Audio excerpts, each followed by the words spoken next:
everyone, my name is Abimbola. Welcome to our space again. I'm here to interview Mrs. Patricia Booker of Pabokede initiative, and I really hope that we learn one or two things from her story. Please stay tuned and don't forget to hit the subscribe button and like our videos, share our videos. Someone out there would learn something, pick one or two things from this. Thank you very much. Hello ma, please can you introduce yourself to us? Okay, I'm Patricia Booker of Pabokede Initiative for Child Protection and Family Life Education. Okay, it's so good to have you here. Thank you for agreeing to share your story with us, and we really hope that people will learn from your story, and parents will be able to make better decisions, they'll be able to get closer to their children. Can you just tell us like what age were you abused, and just tell us the abuse story. Yes, that's it. All right. Thank you for having me. I'm Patricia Booker. Like I said, my child sexual abuse experience happened before I started my primary school. Back then, I started my primary school at the age of 7, because when I went for my primary school interview, those days you have to do your hand like this. Before you can enter school. No, don't even that. I was supposed to count. My set was I started counting 1 to 20. So I missed 15, 16. So I said 15, 17.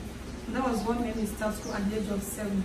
So I remember that back then, my dad was working for the Nigerian gas cylinder, and he was the chief cook of the company then. And most of the time they cook. We were living in the boys' quarter of the building owned by the company. So I remember that I was told to wait because I have a younger brother. Among the 4 of us the 4 children then, I was the 3rd girl, and then my brother. So my dad said, because the 2 first daughters have started school, I should wait and let my younger brother start. A victim of gender discrimination. So my brother started school before me, even though he was younger than me. So they used to keep me with a young man. He's late now. His name was Emmanuel, and he kept me with him to take care of me while my dad goes to the site. My mom also owns a shop very close to the house. I'm not even sure she was running the shop. I don't know why she wasn't taking care of me, because I can't remember her working on a salary job. She was always a business woman. Anyway, I was with my dad. My dad always kept me with a young man who was abusing me. I can't say precisely how far the man went, but I think it was doing a blow job on me. I'm probably maybe doing a fingering or touching my breast or something. I can't really remember exactly what he was doing. But when I grew up and I ventured into the child protection ministry, I call it ministry because the ministry to me, when I started the child protection ministry, I realized that you have to take up courses on child sexual abuse and so many other things. When I realized I was abused as a little girl, far when I was much younger than 7 years old. So when I see parents now who feels they cannot educate their children on sex education, that the child is too young, I always feel they are working on ignorance, and ignorance is not an excuse to anything. So that's much I can remember. Okay. So, how do you think that this experience or this abuse affected your choices in life, your decisions in life, and the likes? All right. Well, how initially it made me became very vulnerable, because studies have said that children who are sexually abused have chances of being sexually abused several times. Okay, so were you abused after that time? Were you abused again? Yes, a lot of time. In my neighborhood, there was one young man then. If I mention his name, if he's still alive, he will remember he abused me. His name is Akin in my neighborhood. So I remember one day we were sitting at the, I don't know what we were doing, we were quite young. We were all sitting at the, out, maybe like on the, all this, you know, when they are building a house, they are not the foundation of the house, all of us were outside talking, just slip his hand into my cloth, you know, to touch my breast. And that was where that abuse started. Then he used to sell bread. He used to carry bread to hawk, and he would give me bread on a regular basis. So that's what we call exploitation. So he was exploiting me, giving me a token to get my attention. And a vulnerable, I mean, a very innocent girl. I didn't know all of that was an abuse. And that's one. And some other times, growing up in a Catholic family, some of those seminarians used to come to our house to, you know, they saw my parents as a parent in Ibadan. Most of them came from the east. So when they identify with an eastern family, they keep trooping in and all of that. And some of them were actually abusing me right inside my parents' sitting room. And did you tell your parents about any of this? No, I never did. Why? Why do you think you never, like, why? Were they harsh? Were they, you know? No kidding, my parents were not harsh parents, but they were they never discussed sex education with us. They never discussed anything about sexuality, you know. I never had any opportunity to hear anything about sexuality as a child. So none of that. So there was no opportunity to talk about it. So the best they do was to preach to us, read the Bible, take us to church, and they felt that was just all we needed. But like I tell parents, children need more than that. You know, as much as you want to build them spiritually, you need to also give them sex education. Because I remember sometimes I interviewed a young lady. She said she was abused at the age of 7, but her mother felt she was too young, and she gave her sex education by the age of 8 when she was already abused. So she was very angry at her mom, and she didn't forgive her mom for many years. So for me, I never had any opportunity to be educated on sexuality. I remember sometimes when I was I can't remember the age exactly, but I think I was still in primary school too. My mom happened to be dressing in my presence, and I saw pubic hair. And I asked her, "Mom, what is this?" He screamed at me. I said, "Shut up. You know that I'm too bold. Why would I ask her such a question?" I didn't know what it was. I never knew what pubic hair was until I was in secondary school.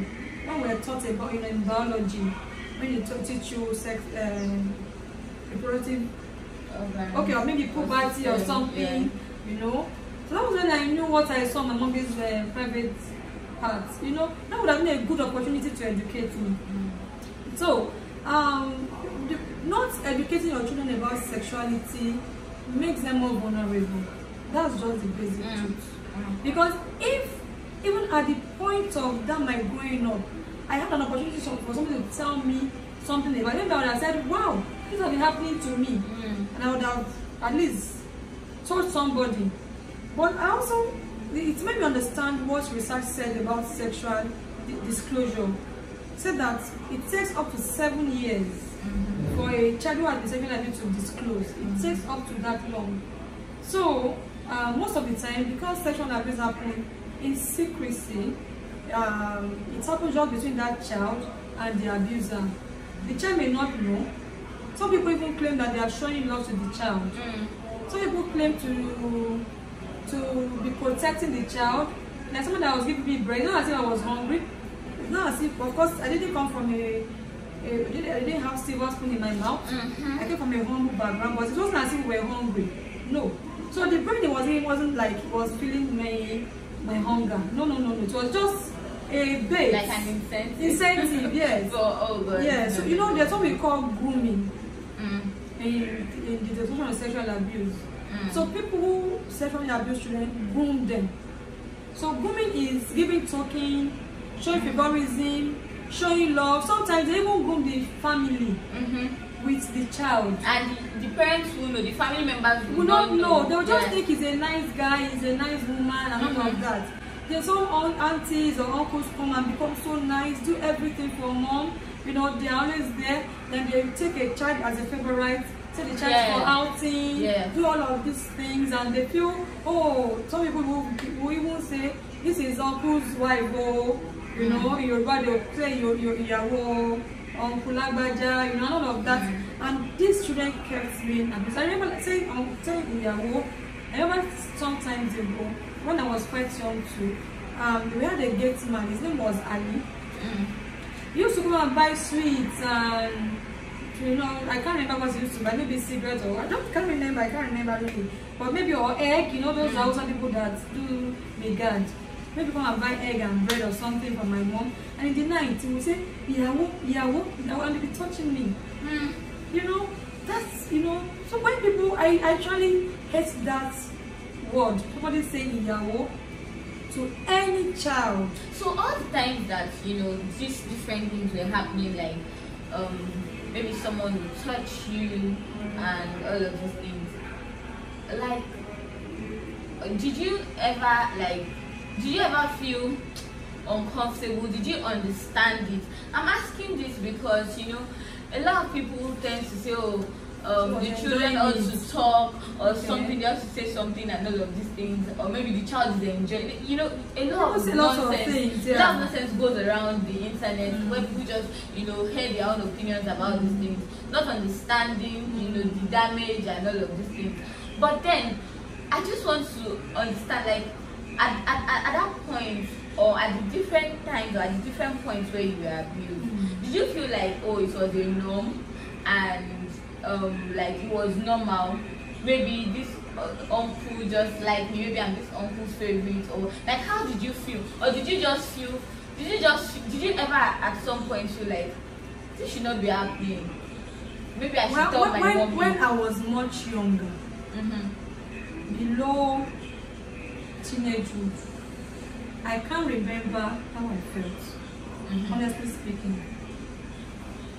But when I became adolescent, when I became mature, you know, when I of course I remember when my reactions started when I was a teenager and I the Reverend brothers begin to exploit me.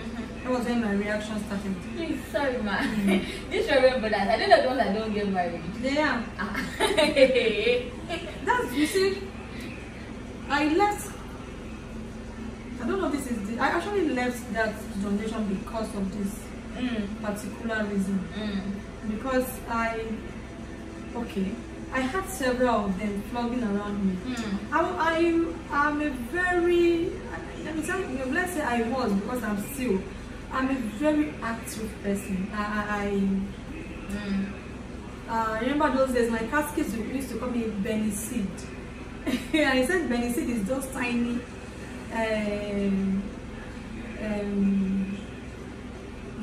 those things that look like you see melon. Okay. They call it sycamore. I just saw that it's sycamore. Now when you are frying it, it should be jumping on in the tray, you know. So that's the way he described me, that I was too active. I was very active.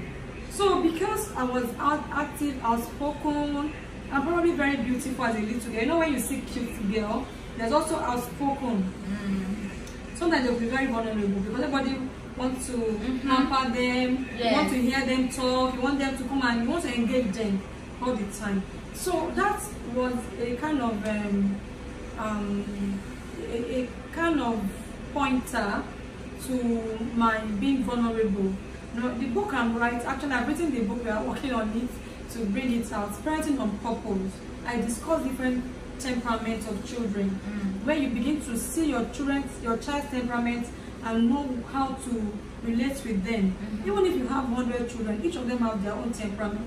And you're able to play along and work with your children based on their own temperament. So that a child is outspoken or outgoing does not mean that child can take care of himself.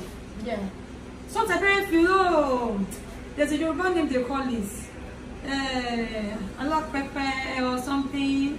That she's an outspoken person, she can take care of herself. No. We want to pay attention to those that more introverted, that this one cannot help himself. No, even a very active child can become very vulnerable because of that particular temperament. Because they are likable. I think they're even the ones that are usually more exposed to abuse. Yeah, because they are likable, they can talk with everybody, and everybody wants to be their friend. So that's maybe that one of the reasons why I was also more vulnerable. I don't know. But the truth is, like the question you asked me, I began to react when as a teenager. When those seminarians come and they will be telling me they love me, and I begin to question that, why would you love me when you're going to be a priest in the nearest future? You know, that was a question I kept asking them. Why would you love me? And they wanted to go as far as even having me on bed, and I was like, no, you can't do this with me if you're going to be a priest. And they will tell me, oh, they may not become a priest, so if they don't become a priest, they will marry me. Wow. Why would I put my life in Never. So, you know, those were the exposures. Okay. So these things now, when you were going to get married, or you know, when you got to the point where you felt, oh, I can go into a relationship now, and then I can, you know, start my own family and everything. When you were beginning to, when you got to that part of your life that you feel that you are ready for marriage, did these things, like this scenarios, these issues, this experience, did it affect what you your choice, like in a man? So what kind of man did you look out for? And then at that point, I want to believe, like you said, that you were already in the know, you already understood what was going on and what people did to you. Like, did you have this conversation? Was it easy having this conversation with your husband to be there, now your husband?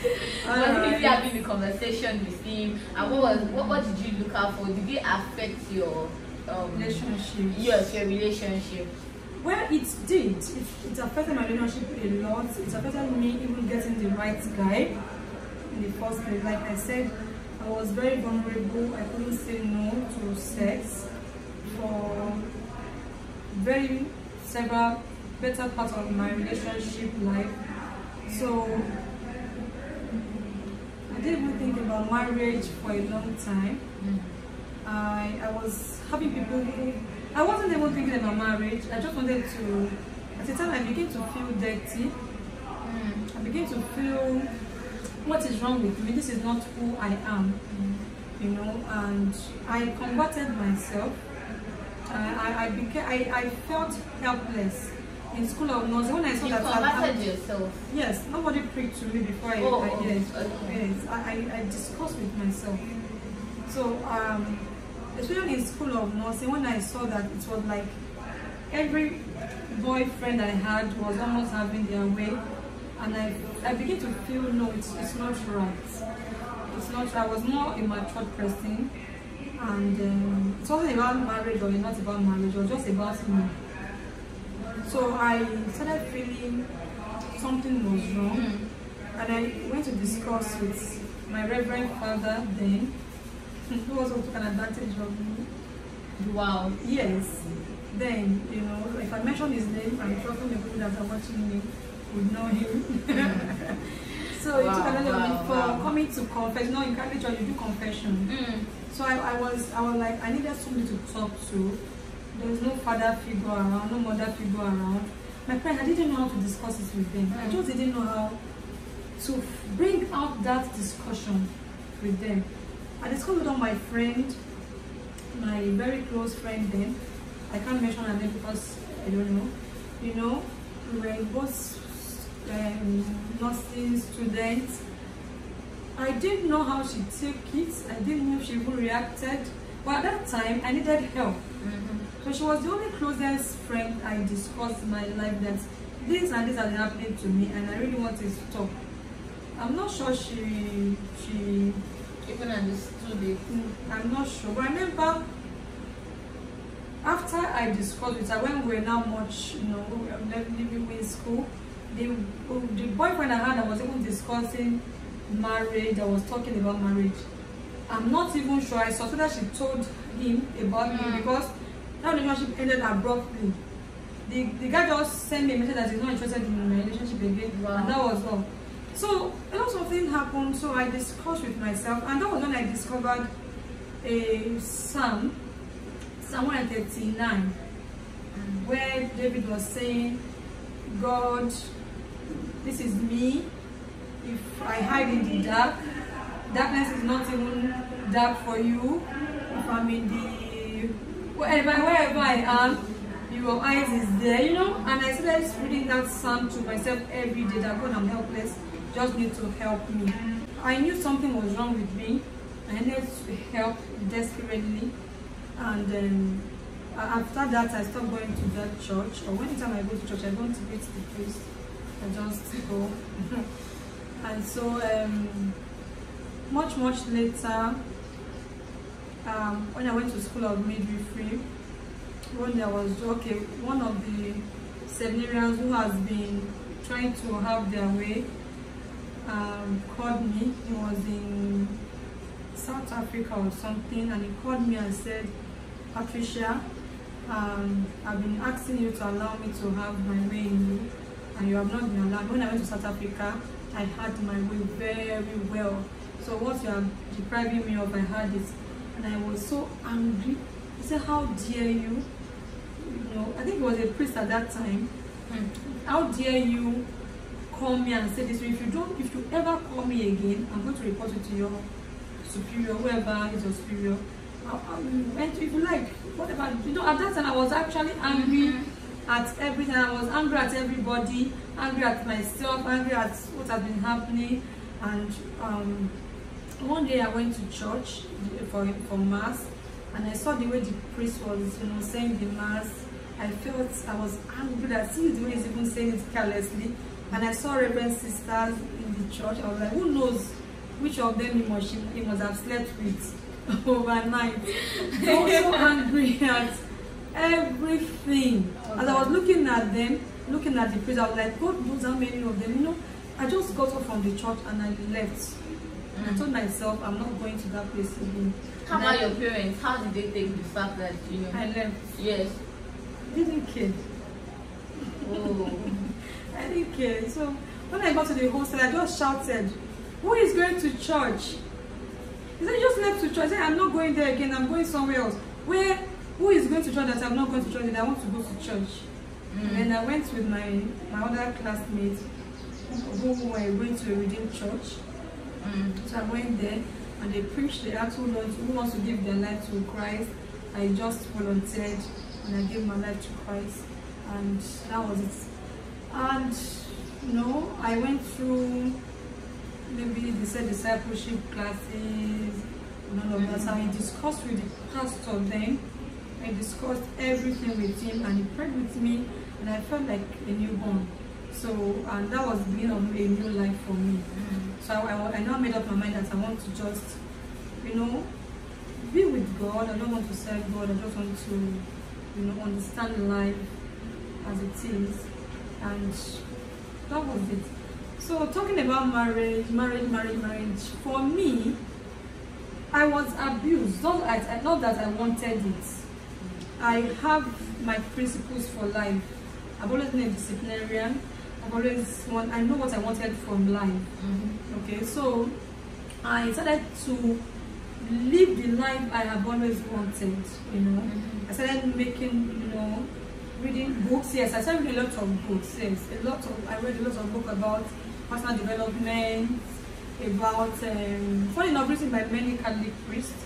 Then they have a library, online or something. So I read books on personal development, about life skills, being happy, so many books like that. I read them, you know, and that was the beginning of the better life for me. So